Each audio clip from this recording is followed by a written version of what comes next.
Don't stand here and then try and take the moral high ground. I'm an absolute idiot.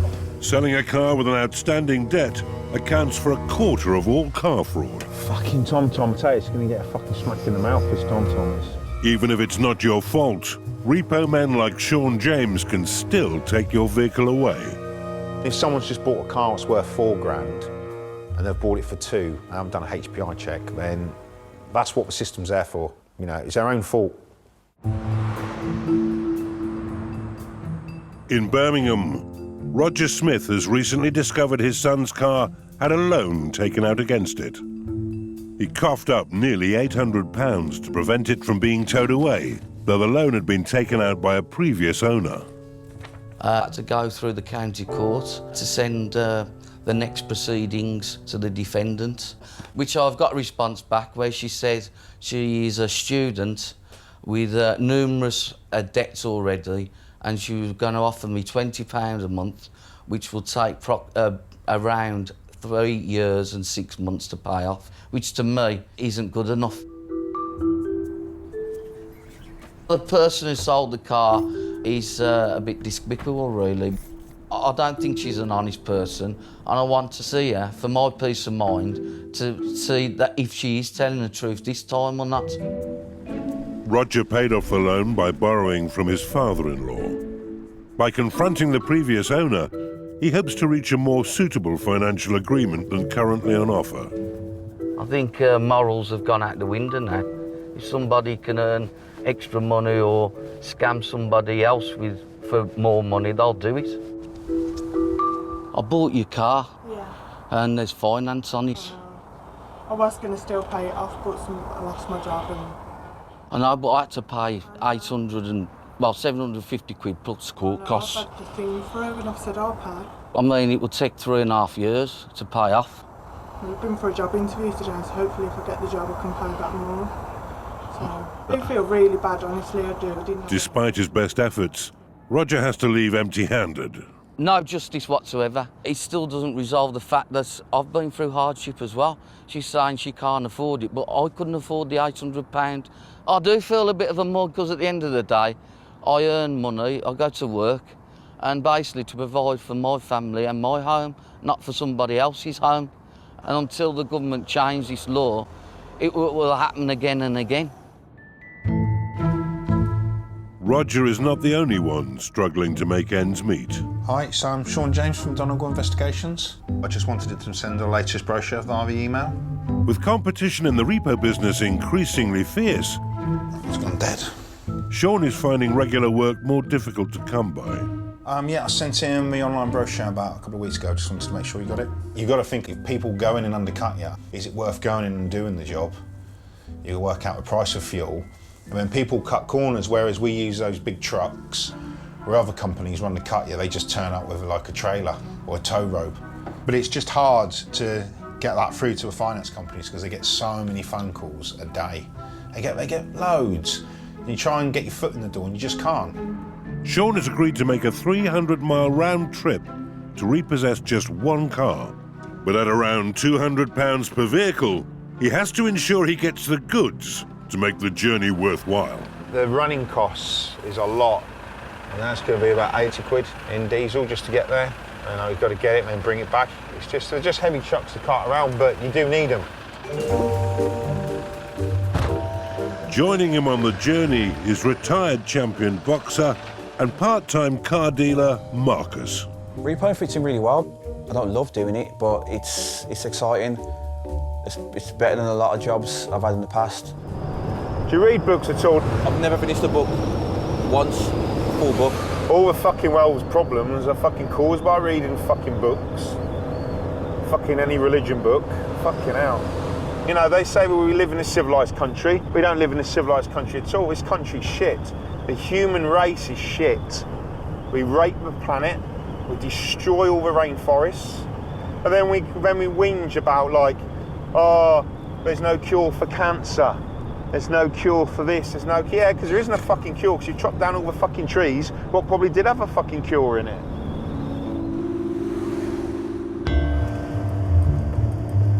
Oh, that's a lot of smoke. Just miles from their destination, there's a problem with the truck. Gasket had gone on it. Would it blow up smoke like that? Head gasket? Yeah. Yeah. Come on, keep going. Technically, I should stop, I should check the water and all that, but bollocks to that, I want to get the job done. Go on, 4 more miles. That's all we want. 4 more miles out here. 1 hour later than planned, Sean and Marcus finally reached the destination. I'm gonna have to box him in, reverse up to it. There is a debt attached to the car, and the finance company have put it up for repossession. Yeah, we've got a repossession order for your motor vehicle. While Sean goes to confront the customer, Marcus attempts to revive the dying truck. Is there any chance of we can have a kettle of water or anything, please? Put in the engine. Oh, need more. Need a lot more. Right, you've got 20 minutes to ring the finance company. Time is running out for the car owner. He needs to pay up or watch Sean tow his vehicle away. Sean's really good at his job. Makes it easy for me, really, because most of the time he does all the talking. I'm just standing there, just backing him up, basically.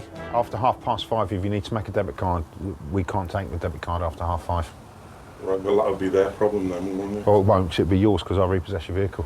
If it's night time, they moan at you then. Well, you could have come during the day when we could have paid it and go, yeah, but they've been waiting 6 months for payment. You could have picked up the phone today before 5:30 and paid them by card. You know, it's always our fault. It's never the customer's fault. I'm telling you now, please go off my property. We're not going to leave this vehicle until it's in You our don't have to possession. leave the vehicle, just get off my If you give us the property. keys, then we go off your property and we'll Give me wait. your keys, yes. Those wheels locked, Marcus? Yeah, it's enough room, They yeah. locked, yeah? With the customer stalling, Sean is instructed by the finance company to tow the vehicle. Everything okay? Looking good? Yeah, carry on. We've lifted it, took it off his drive, and now he's trying to ring round to get the money. But he's not as cocky as he was. So he's going to learn the hard way. You can't have something you don't pay for. Right, I won't be long. Okay, Well, we're going now. After a standoff of over an hour, Sean can finally head home. Yes, at least it starts. Yeah, good start. That's a good start, yeah, all right. Not long into the return journey, Sean's truck takes a turn for the worse. Sean, knock it off. Knew it wasn't sounding good. It's really gone, let a gasket out on that. The engine without any water in it, it's probably bent everything in the engine, so I'd probably say cost-wise, it wasn't the best move in the world because it's probably cost me more to come and do this job. But for company-wise and for the finance company, it's a good result because I got the vehicle back, and that's what I've come for. Though Sean has managed to get back home, his truck has suffered as a result. That's what's gone bang, yeah. And plus you've run out of water. And it's, I blew it up, didn't I? seized Melted it. up. Did it melt it or not? At 70 miles an hour, towing a car with no water, and yes, it would have blown up, yeah.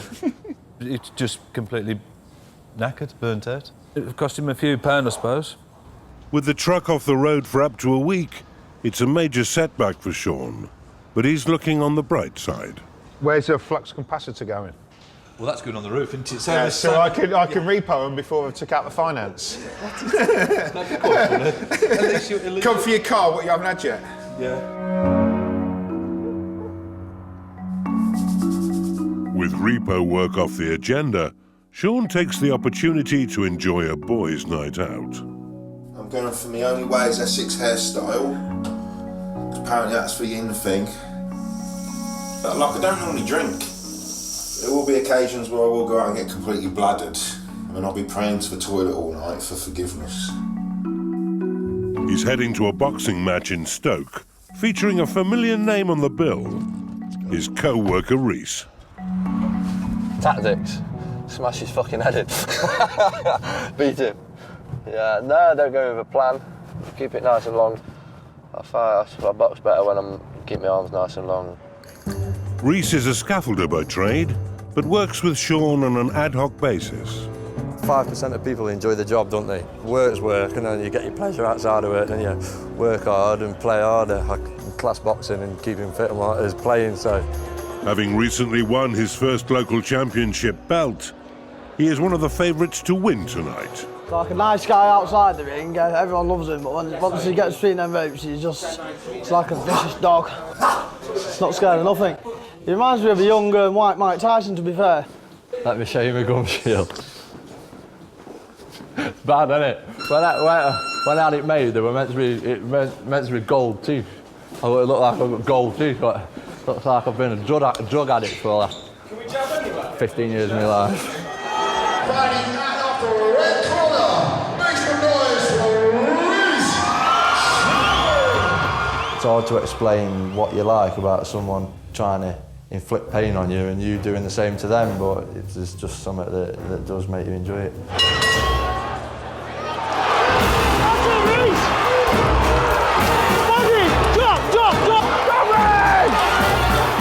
Reese is a very good Repo Man. He is a very good agent. He's the kind of bloke you could actually send in on your own. He'd be a loose cannon though. If a customer pushes Reese, I've got to try and then protect the customer.